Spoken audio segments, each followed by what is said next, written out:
Hi, you're at Surdyk's Tasting Table. I'm Noelle Starr from wine staff here at Surdyk's. Along with me is my coworker Drew Fuller. And today we're talking about the probably single bottled style of wine that has taken over in the last couple of years popularity-wise, which is red blends. And they're grown pretty much everywhere. Yep. And I'll let you start talking about the three that we're going to taste today, which I might add all retail at under $10 a bottle. So they're great value.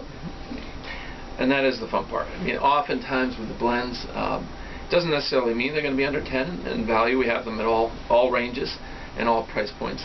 But the fun part is the value certainly is prevalent in that under 10 range. And we have three great ones today. We have Frontier Red from Fess Parker, and that is like a lot of them, this is kind of a kitchen sink blend in terms of the grapes that are in it.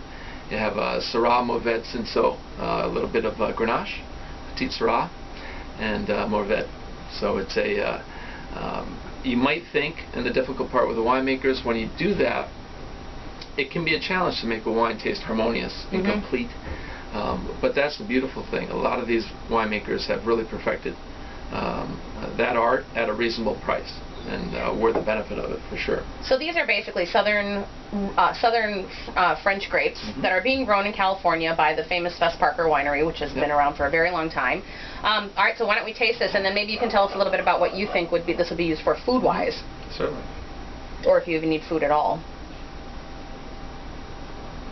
Well, that's the fun part with the blends. I mean, certainly they run the gamut of great barbecue wines. Yeah. You know, certainly at this time of year where you can enjoy with friends. By the same token, they're soft enough. Right. You know, the fruit's so prevalent and dark and rich that you can easily enjoy it without food.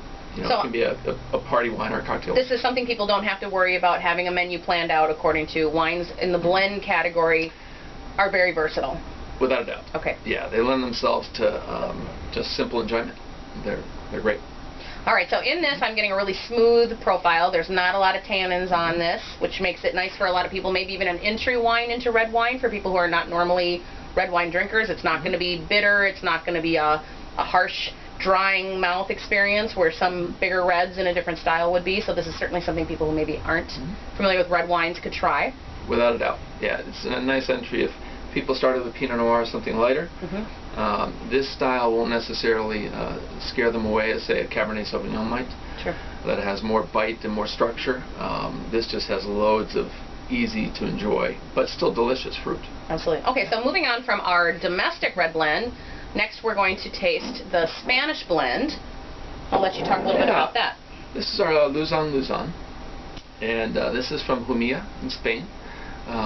Which in this case is 2011 vintage, and this is where a wine, I think it's at this point that this is farmed carefully enough. It's a low yield vineyard in getting into the hills and the mountains where you have decidedly chalky mineral soil, that it starts to become more of a complex wine. It doesn't have to be, but in other words, people who like, say, are used to maybe more either expensive or more structured wines can find something in this at an incredible price that they're going to love. Okay, and what are the grapes that are in this? This is Mourvèdre and a little bit of Syrah. Okay, so again, French grapes. Yep. Grown in Spain. Yeah, you get that little spiciness with the Syrah. Okay. And you just start to ratchet it up a little bit in terms of complexity and structure. And I'm smelling a little bit of that nice vanilla note on the nose, so that tells me there was some oak aging probably involved either in the making or the aging of it. There is, and yet what's nice too is there's a distinct amount of nice acidity and brightness, and that's primarily there's a huge change in terms of cool nights. Oh, absolutely. During the warm days, so you get a great balance between the fruit and the acid. So a wine like this to me screams food because there is that little bit of a lift at the finish where it just could use something that either has been braised, a meat dish, or maybe even something with tomatoes. So it seems like it wouldn't be a far off match for something like that. No, that would be great.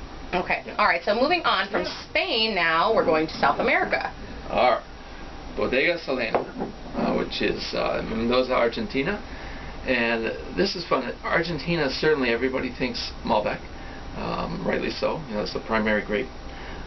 But in this case, this is just a fun blend, almost a mini Bordeaux blend, if you will, or with Malbec leading the way, and some Syrah, and the other main grape, red grape, that is, in Argentina, which will be a Bonarda. Can you tell me a little bit more about Bonarda? Because I think that is it's not on everybody's radar, and so when they see it on a label, they're not sure what that's going to contribute to the wine. Yeah, you're going to get some softer notes. You get some nice aromatics.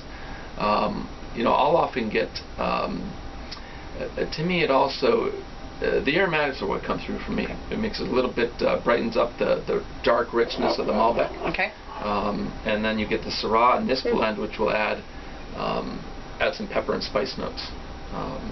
Smells great.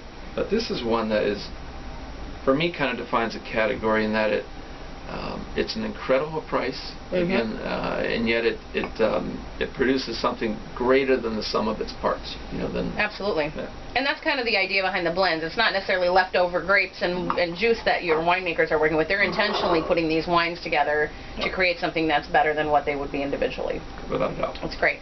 Well, what I find interesting is that you taste these three, red blends as a category. I think it's easily blended itself into thinking they all taste the same. These are distinctly different blends. They're all under $10, coming from 3 different parts of the world. So certainly there's a wide world of red blends out there. Thanks, Drew. Thank you. This is great. Well, join us again next time when we open up some other wines on the tasting table. But otherwise, please come and visit us at the store, and we'll be happy to help you find all of these wines.